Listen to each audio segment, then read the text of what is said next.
Page 16 of 165. C. The defendant aimed deceit at the targeted states to alter their ascertainment.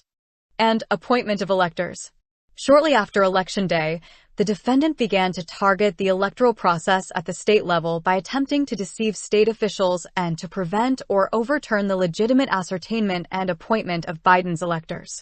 As president, the defendant had no official responsibilities related to the state's administration of the election or the appointment of their electors, and instead contacted state officials in his capacity as a candidate. Tellingly, the defendant contacted only state officials who were in his political party and were his political supporters, and only in states he had lost. The defendant's attempts to use deceit to target the state's electoral process played out in Arizona, Georgia, Michigan, Nevada, Pennsylvania, and Wisconsin, as well as across these and other states that use certain voting machines. Arizona. Shortly thereafter, on November 13th, campaign manager P2 told the defendant directly that a false fraud claim that had been circulating that a substantial number of non-citizens had voted in Arizona was false. The same day, as noted previously, campaign attorneys conceded in court that the remaining election lawsuit in Arizona was moot. Page 18 of 165.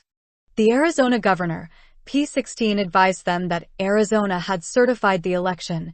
When the defendant brought up fraud claims, P16, eager to see the evidence again, asked the defendant to provide it, but the defendant never did.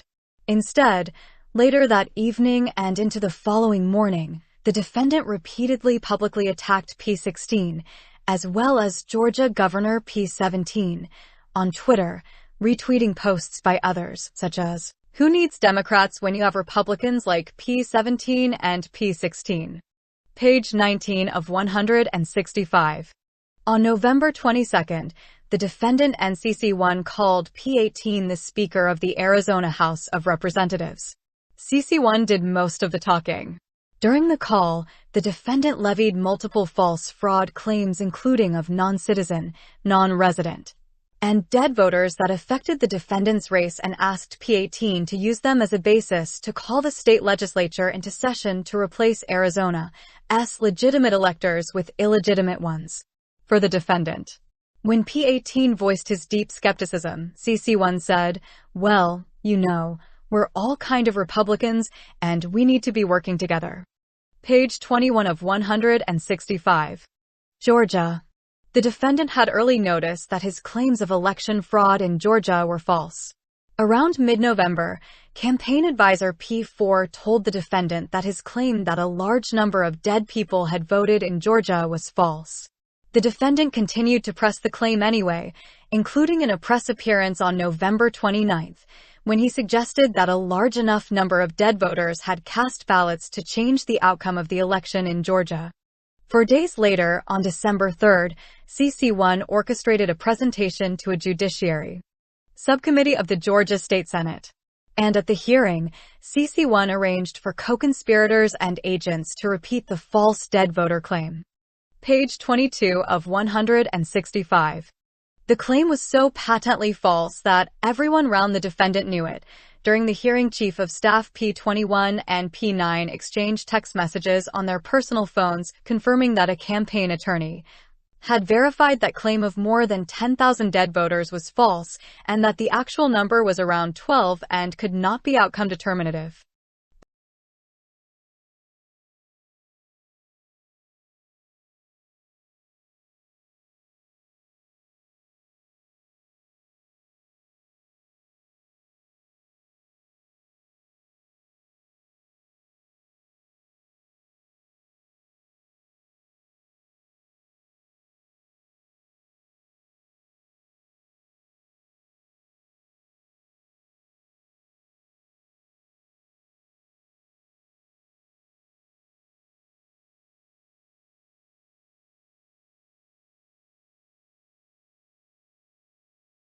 of 165.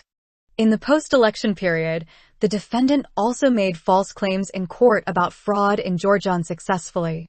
For example, in Trump versus Kemp, a federal lawsuit in which the defendant sued Georgia's governor and Secretary of State, Republicans, The defendant signed a verification of fraud allegations that he and his attorney on the case, CC2, knew was inaccurate.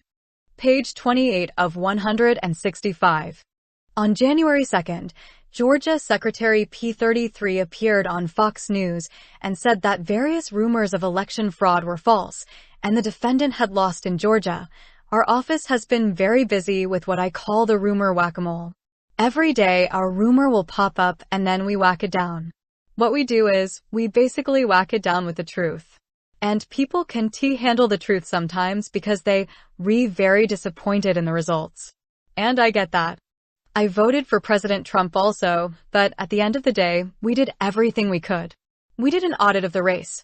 President Trump still lost. Then we did a full recount. President Trump still lost. We had a safe, secure process. Page 29 of 165. The defendant began the call with an animated monologue in which he argued that he had won the election in Georgia, saying, "Okay, thank you very much. Hello P33 and P35 and everybody. We appreciate the time and the call. So, we've spent a lot of time on this, and if we could just go over some of the numbers, I think it's pretty clear that we won. We won very substantially, Georgia." Throughout the call, the defendant continued to state that he had won and referenced Biden's margin of victory that he needed to overcome to prevail in the state, including by asserting that, "I just want to find 11,780 votes." He did not reference other elections on the same ballot. After the defendant's opening salvo, P33 stated, "Well, I listened to what the president has just said. President Trump, we've had several lawsuits, and we've had to respond in court to the lawsuits and the contentions. We don't agree that you have won." Page 30 of 165.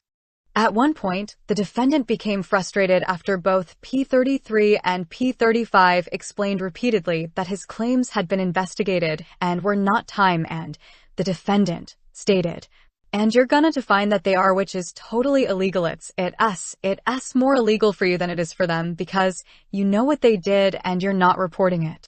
That's a criminal, that's a criminal offense. And you can let that happen. That's a big risk to you and to P35, your lawyer. That's a big risk." Page 31 of 165. The day after the call, on January 3rd, the defendant falsely tweeted, "I spoke to Secretary of State P33 yesterday about Fulton County and voter fraud in Georgia. He was unwilling or unable to answer questions such as the ballots under our table, scam, ballot destruction, out of state, voters, dead voters, and more. He has no clue." P33 promptly responded in a tweet of his own, "Respectfully, President Trump, what you're saying is not true. The truth will come out." Page 32 of 165. Michigan.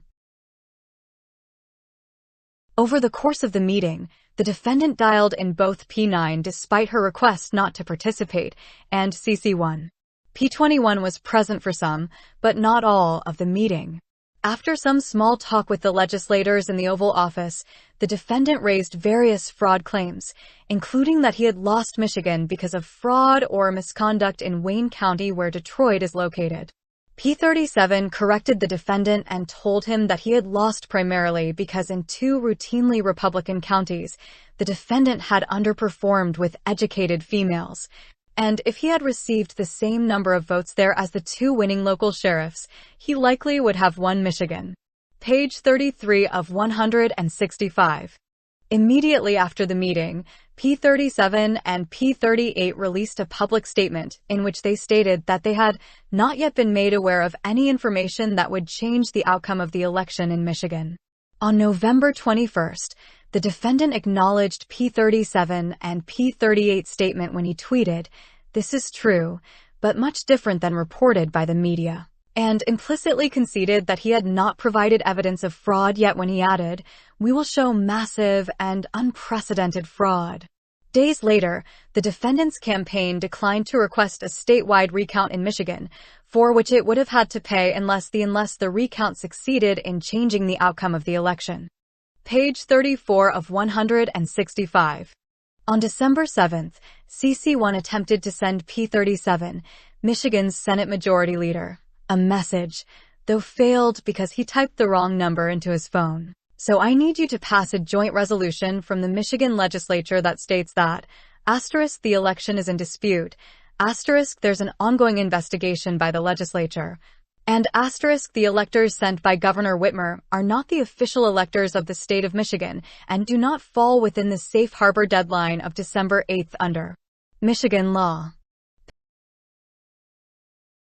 Page 35 of 165.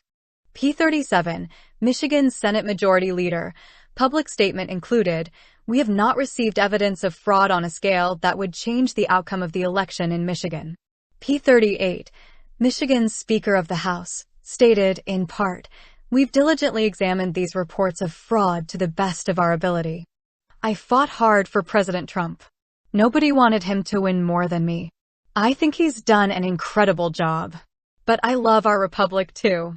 I can fathom risking our norms, traditions, and institutions to pass a resolution retroactively changing the electors for Trump, simply because some think there may have been enough widespread fraud to give him the win. That's unprecedented for good reason. And that's why there is not enough support in the House to cast a new slate of electors. I fear we'd lose our country forever. This truly would bring mutually assured destruction for every future election in regard to the Electoral College. And I can't stand for that. I won't." On January 3rd, the defendant's campaign publicly posted P37 phone number and attempted to post P38, but erred by one digit, in a tweet urging, "Contact Speaker P38 and Senate Majority Leader P37. P37 received 4,000 text messages in 2 hours, forcing him to get a new phone number. Page 36 of 165. Nevada. On November 19th, P43, the RNC chief counsel, sent an email to P44, an RNC spokesperson, warning about inaccuracies in the suit.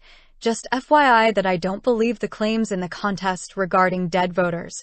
Those voting from out of state, etc., are substantiated. We are working with the campaign on a data matching project, and those numbers are going to be a lot lower than what the NV people have come up with. They are also targeting our military voters. To be frank, the contest has little chance of succeeding. Happy to discuss the stuff if you want more info." Notwithstanding the RNC chief counsel's warning, the defendant retweeted and amplified news of the lawsuit on November 24th, calling it big news that a Nevada court had agreed to hear it. But the defendant did not similarly promote the fact that within 2 weeks, on December 4th, the Nevada District Court dismissed Law v. Whitmer, finding in a detailed opinion that there is no credible or reliable evidence that the 2020 general election in Nevada was affected by fraud, including through the signature match machines, and that Biden won the election in the state. Page 37 of 165. 4 days later, on December 8th, Nevada's Supreme Court unanimously affirmed the district court's decision, noting that despite its earlier order asking appellants to identify specific findings with which they take issue, appellants have not pointed to any unsupported factual findings, and we have identified none. Page 38 of 165. Pennsylvania. The defendant asked P46, the chairman of the Pennsylvania Republican Party, how, without fraud, he had gone from winning Pennsylvania on Election Day to trailing in the days afterward. Consistent with what campaign staff already had told the defendant, P46 confirmed that it was not fraud. It was that there were roughly 1,750,000 mail-in ballots still being counted in Pennsylvania, which were expected to be 80% for Biden. Page 39 of 165. During the event, CC1 falsely stated that Pennsylvania issued 1.8 million absentee ballots and received 2.5 million in return. The claim was rooted in an obvious error, the comparison of the number of ballots sent out in the primary election to the number of ballots received in the general election. After seeing CC1 make this claim, P43, the RNC's chief counsel, tweeted publicly, "This is not true."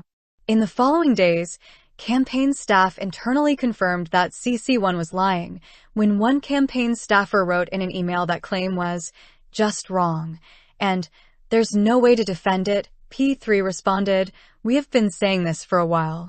It's very frustrating. Likewise, in late November or December, P9 informed the defendant directly that a claim CC1 was spreading, that Pennsylvania received 700,000 more mail-in ballots than were mailed out, was bullshit, and explained the error. Page 40 of 165. On December 3rd, four Republican leaders of the Pennsylvania legislature issued a public letter stating that the General Assembly lacked the authority to overturn the popular vote and appoint its own slate of electors, and that doing so would violate the state election code and constitution. P48, an agent of the defendant who worked closely with CC1, issued a tweet showing the four legislators' names and signatures and wrote, "These are the four cowardice Pennsylvania legislators that intend to allow the Democrat machine to #stealth vote. #cowards, #liars, #traitors," while linking to the legislators' Twitter accounts. Page 41 of 165. Wisconsin. On November 29th, a recount that the defendant's campaign had petitioned and paid for confirmed that Biden had won in Wisconsin and increased the defendant's margin of defeat. On December 14th, the Wisconsin Supreme Court rejected the campaign's election lawsuit there. As a result, on December 21st, Wisconsin's governor signed a Cell 1ificate of final determination confirming the prior certificate of a Cell 1 errant that established Biden's electors as the valid electors for the state. Page 42 of 165. Voting machines in multiple states. Throughout the post-election period, the defendant and co-conspirators repeatedly made claims about the security and accuracy of voting machines across multiple states, despite the fact that they were on notice that the claims were false. As early as November 12th, for instance, the National Association of Secretaries of State, the National Association of State Election Directors, and other coordinated federal, state, and private entities issued a public statement declaring that the 2020 election was the most secure in American history and that there was no evidence that any voting system deleted or lost votes, changed votes, or was in any way compromised. Page 43 of 165. 2 days later, on November 19th, CC1, CC3, P10, and others held a press conference at the RNC headquarters on behalf of the defendant and his campaign. During it, CC3 made false and factually impossible claims regarding C3, a company that manufactured voting machines, and the integrity of the country's election infrastructure. That night, Fox News television personality P51 stated on air that because of CC3 incendiary comments about voting machines, he had invited her on his television program. He further stated, "But she never sent us any evidence, despite a lot of requests, polite requests." Not a page. Page 44 of 165. Nonetheless, the defendant continued to support and publicize CC3 knowingly false claims. For example, within days of CC1's statement, the defendant promoted a lawsuit was about to file, tweeting on November 24th. Breaking news at CC3 says her lawsuit in Georgia could be filed as soon as tomorrow and says there's no way there was anything but widespread election fraud. #MAGA, #America First, #Dobbs, Page 45 of 165. On November 29th, P50, who is no longer the CLSA director, appeared on the television program 60 Minutes. P50 stated that he was confident that the election had been secure and that there was no manipulation of the vote on the machine count side. Thereafter, P50 was subjected to death threats. Page 46 of 165. On December 1st, Attorney General P52 stated publicly that the Justice Department had not seen evidence of fraud sufficient to change the election results. With respect to voting machines, he said, there's been one assertion that would be systemic fraud, and that would be the claim that machines were programmed essentially to skew the election results. And the DHS and DOJ have looked into that, and so far, we haven't seen anything to substantiate that. On January 2nd, during the defendant's call with Georgia Secretary of State P33 said of false claims regarding voting machines, "I don't believe that you're really questioning the underscore machines. Because we did a hand retally, a 100% retally of all the ballots, and compared them to what the machine said and came up with virtually the same result. Page 47 of 165. Then we did the recount, and we got virtually the same result. So I guess we can probably take that off the table. In response, the defendant falsely claimed that, in other states, we think we found tremendous corruption with C3 machines, but we'll have to see.